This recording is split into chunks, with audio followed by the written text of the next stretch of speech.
Assalamualaikum dan salam sejahtera. Kembali lagi bersama Reka Code. Okey, geng-geng designer dekat luar sana, pernah tak korang berada dalam situasi di mana korang sendiri berasa pening ataupun serabut dengan file design korang, terutama bila kita kena handle projek yang besar? Dekat sini pun kita boleh lihat, okey, so semakin kompleks ataupun besar sesuatu projek tu, semakin banyak design yang kita kena buat lah. So biasa kalau projek yang kecil, contoh website portfolio, so kita kena buat dalam 10 ke 15 page ataupun screen je. Tapi bila projek yang lebih besar seperti mobile apps ataupun sistem yang lebih besar, kadang-kadang kita kena handle lebih daripada 100 screen ataupun page design tu. So kalau kita tak manage ataupun susun design file kita tu dengan teratur ataupun efisien, so masalah ni akan timbul. Okey, sampai satu tahap tu aku sendiri pun kadang-kadang confuse design yang mana satu yang paling latest, sebab dah terlalu banyak page ataupun screen yang kita design.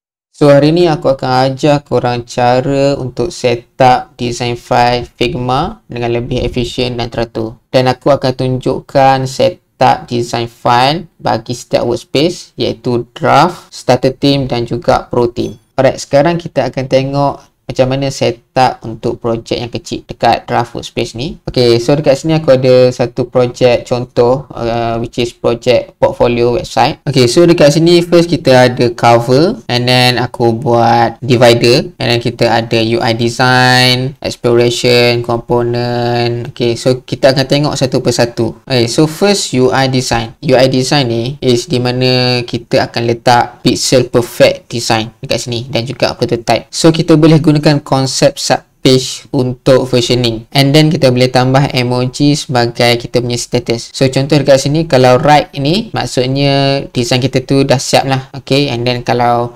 emoji yang macam ni maksudnya design tu still lagi dalam progress. And then kita tengok pula exploration. Okay, so page exploration ni aku gunakan mostly sebagai playground untuk kumpulkan idea-idea. And then dekat sini jugalah aku letakkan semua sketch dan juga wireframe yang aku buat. Next kita ada components. So page components ni is di mana kita letak semua komponen yang kita create lah. So maksudnya tak adalah komponen kita tu berterabur kat tempat lain kan. And then kita ada assets. So assets ni optional lah. Okay, sebab aku ambil contoh portfolio website. Kadang-kadang untuk buat portfolio design ni kita perlukan asset-asset lain seperti gambar profile, screenshot project, gambar case study dan macam-macam lagi lah. Seterusnya kita ada docs, okay, ataupun dokumen. So dekat sini kita akan letakkan butiran projek kita. So contoh nama projek tu, nama klien, timeline dia macam mana. So and then kita boleh letak dokumen seperti user flow, user requirement, and then semua dapatan daripada activity research kita. Okay, so last sekali graveyard. Graveyard ni macam kita kata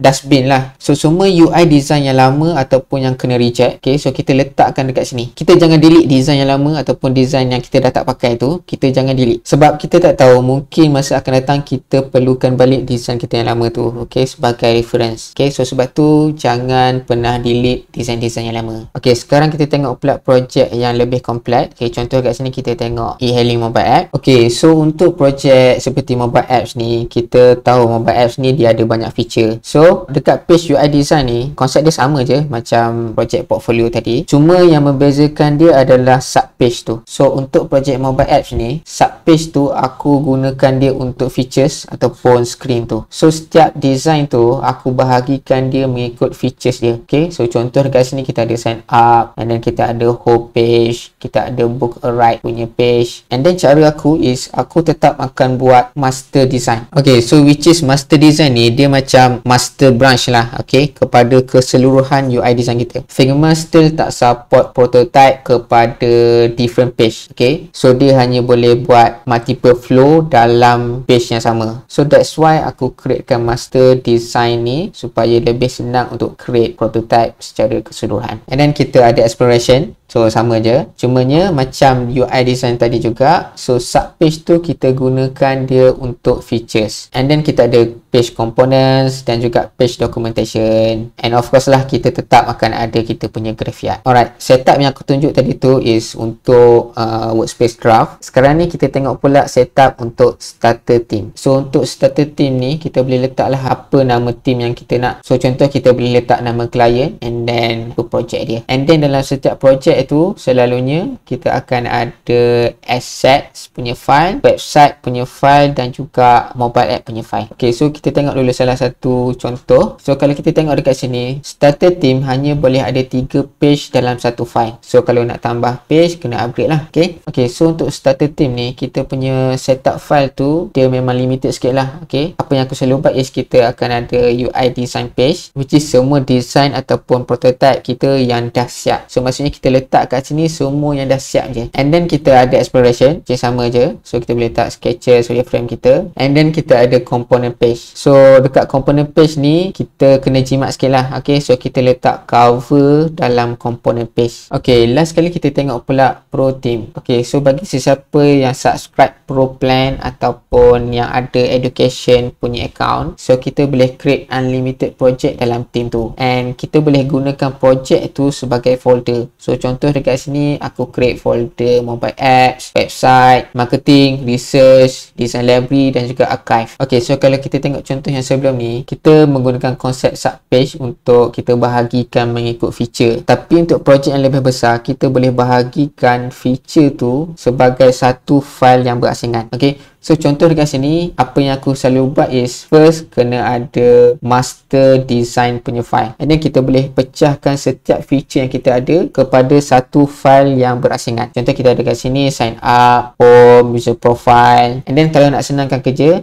cara aku is aku create satu template, and then setiap kali ada feature baru ataupun design yang baru, aku just duplicate and then terus boleh start kat situ. Okay, so kita tengok macam mana aku set up file ni. Okay, so setiap design file yang ada, structure page yang aku guna semua sama. Okay, semua macam ni. First aku ada page code ready. Okay, so dalam code ready ni kita letakkan semua screen ataupun page yang telah siap design dan juga dah sedia untuk di-code oleh programmer. And then kita boleh letaklah apa-apa design spec tambahan sebagai rujukan untuk programmer tu. And then kita ada in progress. So dekat page in progress ni kita akan letakkan screen ataupun design yang masih dalam proses ataupun yang masih belum approve lah. So bila kita buat macam ni, developer tak akan confuse. Yang mana satu design yang dah boleh code, okay, yang mana satu yang still dalam proses. Okay, and then kita ada exploration, and then kita ada documentation. Cuma dia ada perbezaan sikit. Instead of kita letak butiran project, kita letak butiran feature tu. Contoh apa nama feature tu, apa dia punya user story. And then kalau mana yang guna Jira, kita boleh letakkan Jira ticket punya detail, and then dokumen-dokumen yang lain lah. And then of course lah graveyard. Last kali cover. Okay, so kalau korang perasan aku letak cover paling bawah. Reason dia sebab pro team ni selalu dipakai oleh company ataupun startup which is sangat memerlukan collaboration. Kita sebagai designer, kita perlu organize kita punya design file supaya developer senang untuk tengok design kita. So selalunya developer bila dia pergi dekat file kita, dia just nak tengok design kita and apa spek design kita tu. By default bila kita buka file Figma, dia akan tunjukkan first page je. So ia memang memudahkan lagi developer lah untuk cari ataupun tengok kita punya design. Okay, and last kali kita tengok macam mana kita set up kita punya master design. Dekat master design ni kita hanya letak design yang dah siap dan juga yang paling latest. Okay, so kalau screen sign up dan juga homepage dah siap, kita letak semua design tu dekat master design. So kalau kita tengok balik dalam setup ni, dia tak ada versioning, dia just ada graveyard je. So what if kalau kata kita memang nak totally redesign kita punya screen ni. So cara aku akan duplicate file ataupun feature mana yang aku nak redesign tu, and then aku akan masukkan dekat archive punya project. So contoh dekat sini home version 1.0.